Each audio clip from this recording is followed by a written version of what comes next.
Uburusiya bwatangaje ko bwarashe drone ebyiri zari zitumbereye Kremlin. Mwahisemo neza cyane gukurikira televiziyo ya Rise Up Media TV, ngewe ndi Mahirwe Lad.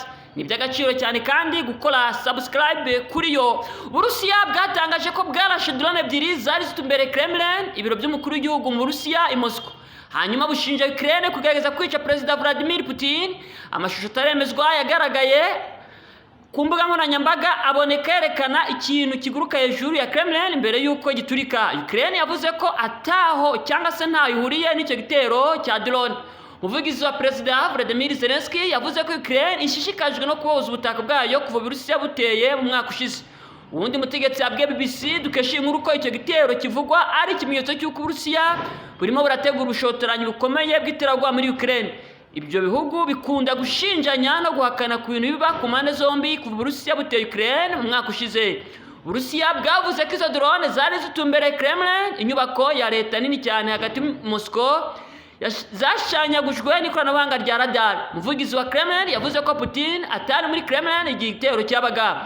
Mu itangazo ibiro by'umukuru w'igihugu cy'Uburusiya ryagize riti mu ijoro rya kera cya Kiev yagerageje kugaba igitero ku biro bya Kremlin. Ibiro by'umukuru w'igihugu Burusiya hakoreshejwe indege zitagira abapilote byavuze ko byafashe icyo gikorwa nk'iterabwoba cyari giteguwe kandi nko kugerageza kwica umukuru w'igihugu, kandi ko Uburusiya bugumana uburenganzira bwo gufata ingingo zo kwihorera igihe n'umwanya bizaba bikenewe. Putin afite ubwirinzi bwiwe bukomeye kandi cyane. Umwanditsi mukuru wa BBC mu Burusiya Steven Osberg yavuze ko byatangaza kwibaza ko drone zashobora kugeraho hose hafi ya Kremlin. Umukuru w'Uburusiya ntacyo yabaye kandi gahunda yiwe ikomeza uko bisanzwe nk'uko ibiro byiwe byabivuze.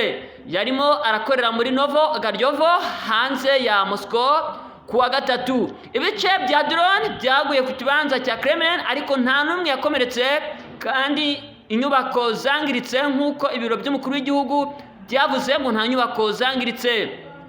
Yavuze kandi ko icyo gitero cyabaye hasigaye iminsi mike ngo habe defile cyangwa se parade y'umunsi w'itsinzi wa 9 z'ukwa Gicurasi. Abategetsi bo mu bindi bihugu batandukanye bari bitezwe kwitabira iyo defile. Izaba uko byari biteganyijwe nk'uko bivugwa n'amasoko y'amakuru avuga ko asubiramo ibyavuzwe na Kremlin.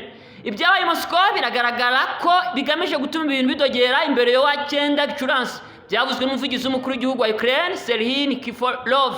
Hagati aho umujenerali mukuru wo muri Ukraine Mikhailo Podolyak yavuze ko ibyaba bishobora gufasha Uburusiya gutanga isobanuro ku bitero mu bice by'abaturage basanzwe muri Ukraine kandi bishobora kuba ikimenyetso cy'ibikorwa by'ibitero by'utugwi duto duto tw'abagwanya intambara imbere mu Burusiya. Hari kirimo kiraba muri RF Russian Federation ariko atari drone za Ukraine hejuru ya Kremlin, niko Podolyak yavuze.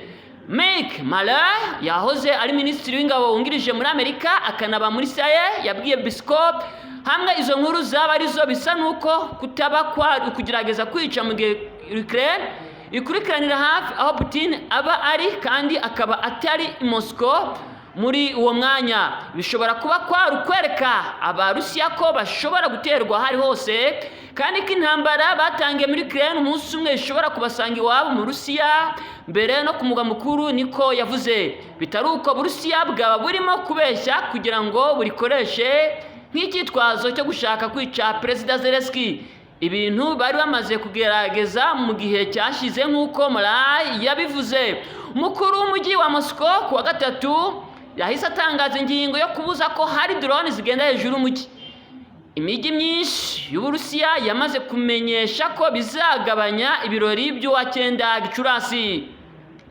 Hagati aho ngaho Dmitry Medvedev wahoze ayobora Uburusiya yasabye ko Perezida wa Ukraine Vladimir Zelensky yicwa nyuma y'igitero cy'indege zitagira umupilote drones cyagabwe ku biro bikoreramo Perezida w'Uburusiya bizwi nka Kremlin.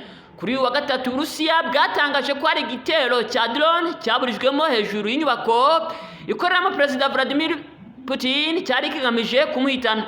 Uburusiya bwahise butangaza ko butazabyihanganira bukora igishoboka cyose bukihorera, nubwo Perezida wa Ukraine Zelensky yabitewe utwatsi akavuga ko atari bo babikoze. Medvedev wayoboye Uburusiya kuva mu mwaka wa 2008 kugeza 2012 yavuze ko nta kindi gisigaye ngo igihugu cye kigire amahoro atari ukwica Zelensky n'agatsiko bakorana. Perezida w'inteko ishinga amategeko y'Uburusiya Vyacheslav Volodin nawe yavuze ko Uburusiya bukwiriye gukoresha intwaro zose busigaranye zifite ubushobozi bwo gucubya Ukraine.